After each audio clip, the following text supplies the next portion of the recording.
శ్రీమాత్రే నమః శ్రీ గురుభ్యో నమః హరి ఓం. ఈరోజు ఈ వీడియో చాలా విశేషమైన వీడియో.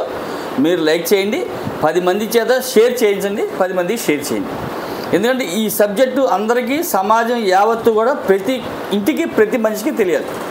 నేను చెప్పేటువంటి విషయం మన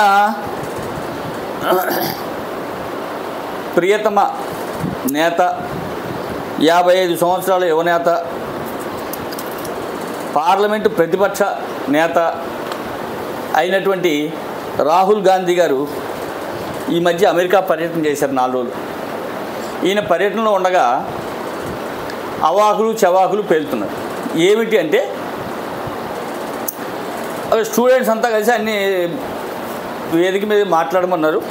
ఆ మాట్లాడుతూ ఉండగా ఎదురుగుండా ఉన్నటువంటి ఒక సిక్కు వ్యక్తిని చూపించి, మీరు భారతదేశంలో టోపీలు పెట్టుకుని కూడా తిరిగే పరిస్థితి లేకుండా ఉంది, ఇప్పుడు అంత భయంకరంగా నరేంద్ర మోడీ పాలన ఉంది, హిందువులకు మనుగడ లేదు, సిక్కులకు మనుగడ లేదు, కులాల వారీగా మతాల వారీగా విభజించాలన్నట్టు దృష్టితో మాట్లాడుతూ చాలా వల్గర్గా ఇట్లా మాట్లాడుతూ ప్రస్తుతం భారతదేశంలో ఎవరికి కూడా సుఖంగా జీవించేటటువంటి పరిస్థితులు లేవు అని చెప్పి ఆయన మాట్లాడటం జరిగింది. అది జరిగినటువంటి కొద్ది గంటల్లోనే ఢిల్లీలో ఉన్నటువంటి సోనియా నివాసం మీద సిక్కులు దండయాత్ర కూడా చేశారు. దండయాత్ర అంటే ర్యాలీగా నిర్వహించడం జరిగింది. అయితే అసలు ఇదంతా గ్రహించవలసింది ఏంటంటే, ఇందిరాగాంధీని చంపేసినప్పుడు 3,000 మంది సుమారుగా ఢిల్లీలో కోసినటువంటిది కాంగ్రెస్ ప్రభుత్వమే. అట్లాగే స్వర్ణ దేవాలయం మీద దాడి చేయించింది కూడా కాంగ్రెస్ ప్రభుత్వమే. కానీ ఇవాళ ఇదే రాహుల్ గాంధీ భారతదేశంలో రక్షణ లేదని చెప్పి ప్రపంచ వేదికల మీదుగా, అంటే భారతదేశం ఈయన ప్రచారం చేసుకోవడానికి చాలేమంటారు. ఈయన నాది భారతదేశం అని అంటాడు, కానీ ఈయన భారతదేశం మీద ఉన్నటువంటి మమకారం ఎక్కడ కనపట్లేదు. ఎందుకంటే ఈయన విదేశాలకు పోయి భారతదేశం యొక్క పరువు ఎంతగా తీయాలో అంతగా తీసేస్తున్నారు. జననీ జన్మభూమిచ్చ స్వర్గాదపి గరీసి అన్నాడు. కనీసం దాని అర్థమైనా తెలుసుకునే పరిస్థితి కూడా వీళ్ళు చేయకుండా విదేశాలకు వెళ్ళి ఎక్కడ పడితే అక్కడ భారతదేశానికి వ్యతిరేకంగా నరేంద్ర మోడీ గవర్నమెంట్కి వ్యతిరేకంగా ప్రచారం చేస్తున్నారు. దీంతో కాంగ్రెస్ వాళ్ళు కొంచెం కలత చెందుతున్నారు, ఇది ఎక్కడ తలకాయని బాబు అని చెప్పి. అట్లాగే సెంట్రల్ గవర్నమెంట్ కూడా చాలా సీరియస్గా తీసుకుంది ఈ విషయాన్ని. సిక్కులంతా కూడా ముందు అర్జెంటుగా ఈయన యొక్క వీసాని పాస్పోర్ట్ని కత్తించాలని, ఈయన మీద క్రిమినల్ కేసులు పెట్టాలని చెప్పి కూడా ఇచ్చేస్తున్నారు. ఈ పరిస్థితుల్లో ఈయన ఈ మధ్యకాలంలో కొన్ని విషయాలు మాట్లాడుతూ పార్లమెంట్లో లోపల బయట విదేశాల్లో కూడా భారతదేశం మీద ఎంత విద్వేషాన్ని వెదజల్లుతున్నాడో టూకీగా కొన్ని విషయాలు చెప్తాను.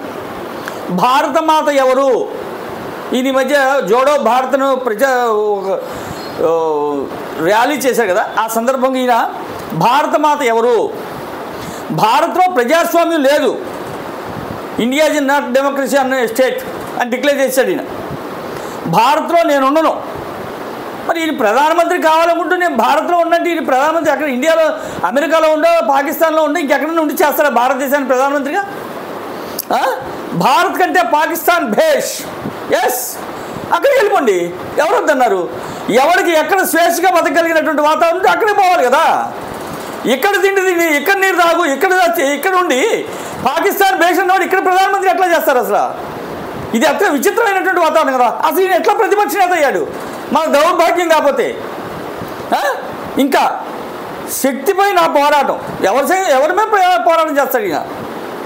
హిందువులు హింసావాది, ఇది పార్లమెంట్లోనే బల్లగుద్ది మరియు 100 సార్లు చెప్పాడు. హిందువులు హింసావాదులు, హిందువులు హింసావాదులు అయితే భారతదేశంలో ఇన్ని సంవత్సరాలు బానిసత్వం ఎందుకు బతకాలి? అసలు ఇంకో దేశం నుంచి వచ్చి ఈ దేశంలో ఉన్నటువంటి వాడు ఇంకో దేశం నుంచి వచ్చి ఈ దేశం మీద దండయాత్ర చేసి ఇన్ని 100 సంవత్సరాలు భారతదేశాన్ని పరిపాలించగలిగే సత్తా ఉంటుందా? అసలు కాంగ్రెస్ ఎన్ని సంవత్సరాలు పరిపాలించగలదా? 70 సంవత్సరాలు. ఎంత దారుణంగా మాట్లాడుతూ రామ జన్మభూమిని ఓడించాం. ఏం చేశాడు రామ జన్మభూమికి? ఓడించాడా గెలిచాడా అది ప్రజలే తెలియదు. రామ మందిరం దివ్య భవ్య సుందరమైనటువంటి రామ మందిరం కట్టుకున్నాం. నా భూతం నా భవిష్యత్తు ఉంది. భారతదేశం యొక్క చరిత్ర తిరగరాసినటువంటిది కేంద్ర ప్రభుత్వం నాడు మోడీ గవర్నమెంట్లో. దాంట్లో ఈయన ఓడిపోయింది, ఆయన ఓడించారంటారు ఏంటి అసలు? ద్వారక సాగరంలో ఆలయమే లేదు, సముద్రంలో ఆలయం లేదు.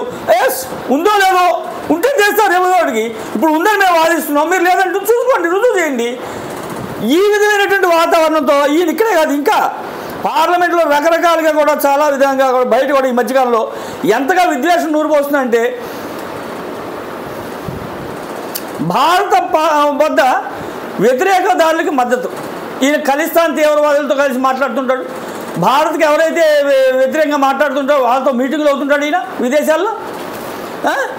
సిక్కులపై అన్యమత ప్రచారం, దుష్ప్రచారం చేయటం,